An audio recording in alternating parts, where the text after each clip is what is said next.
Assalamualaikum, kami dari kelompok 3 ingin mempresentasikan tentang jaringan darah. Perkenalkan, nama saya Siska. Saya Novita Sarhitorus. Saya Dini Kuretika. Saya Angga Saputra. Saya Alfredis Wanda. Darah adalah kombinasi plasma dan sel-sel yang beredar di seluruh tubuh. Cairan ini memasuk zat penting seperti gula, oksigen, dan hormon ke sel-sel dan organ di seluruh tubuh. Fungsi lain dari darah adalah mengangkut limbah dan bahan-bahan kimia hasil metabolisme dari sel-sel tubuh. Tidak sampai di situ, darah juga berperan sebagai peranan tubuh terhadap virus atau bakteri yang bisa menimbulkan berbagai kesehatan serius.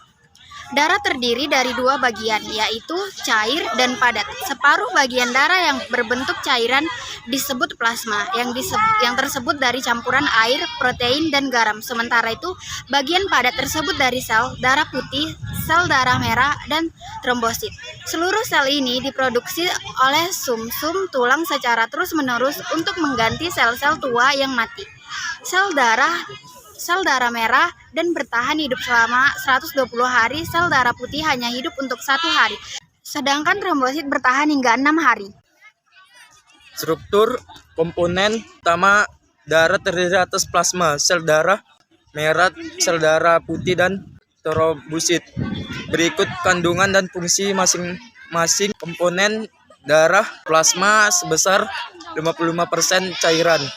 Darah pada manusia adalah plasma.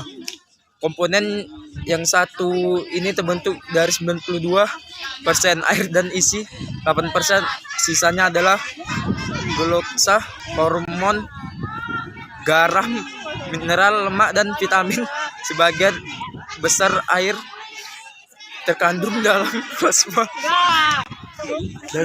Darah plasma diperoleh dari makanan yang cairan yang dicerna oleh usus. Nah, 45% kandungan darah lainnya terdiri dari sel darah merah, putih, dan trombosit. Masing-masing ingin memiliki peran penting dalam menjaga fungsi darah.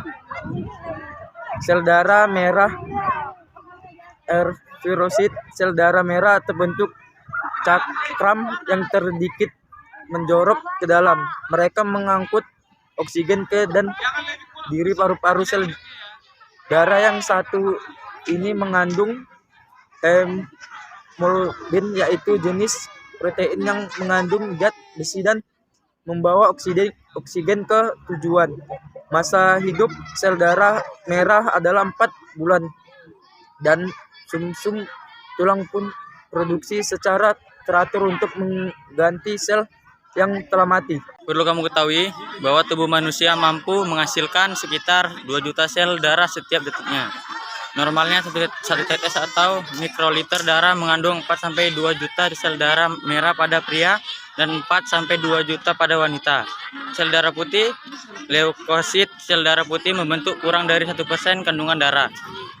Meskipun jumlahnya paling sedikit, leukosit memiliki peran penting dalam melawan penyakit dan infeksi.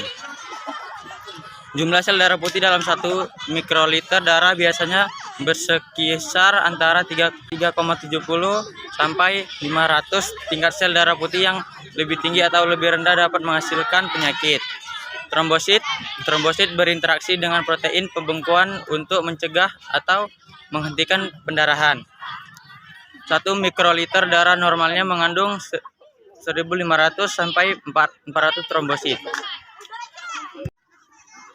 Lalu, fungsi darah memiliki berbagai fungsi yang penting untuk kelangsungan hidup. Berikut fungsi penting yang dijalankan darah. Memasuk oksigen ke sel dan jaringan, menyediakan nutrisi penting untuk sel, seperti asam amino, asam lemak, dan glukosa, mengeluarkan limbah seperti karbon dioksida, urea, dan asam laktat. Gangguan dan penyakit darah dapat mengganggu fungsi darah sampai organ-organ di dalam tubuh. Beberapa kelainan darah yang umumnya terjadi adalah anemia. Penyakit ini terjadi ketika kadar sel darah merah atau kadar hemoglobin rendah sehingga sel tidak mengangkut cukup oksigen. Gejala anemia meliputi kelelahan, kulit pucat, dan lainnya. Pembekuan darah. Pembekuan membantu penyembuhan luka dan cedera, tetapi gumpalan darah dan terbentuk di dalam pembuluhan darah. Dapat membuat penyumbatan. Penyumbatan ini dapat mengancam jiwa apabila gumpalan terlepas dan bergerak menuju jantung ke paru-paru. Emboli. Paru dapat terjadi kanker darah. Kanker seperti leukemia, myeloma, dan limfoma terjadi ketika sel-sel darah mulai membelah tak terkendali, tanpa mati di akhir siklus hidupnya. Hemofilia. Kondisi ini terjadi apabila seseorang memiliki tingkat faktor pembekuan darah yang rendah. Akibatnya, pengidap hemofilia mudah mengalami memar atau mudah berdarah. Penyakit sel sabit. Penyakit yang satu ini bersifat diturunkan. Penyakit sel sabit ditandai dengan sel darah merah yang berbentuk bulan sabit. Thalassemia. Kondisi ini juga termasuk penyebab bawaan di mana tubuh menghasilkan bentuk homologi penyakit sel sabit. Penyakit yang satu ini bersifat diturunkan. Penyakit sel sabit ditandai dengan sel darah merah yang berbentuk bulan sabit. Thalassemia. Kondisi ini juga termasuk penyakit bawaan di mana tubuh menghasilkan bentuk hemoglobin yang tidak biasa. Thank you.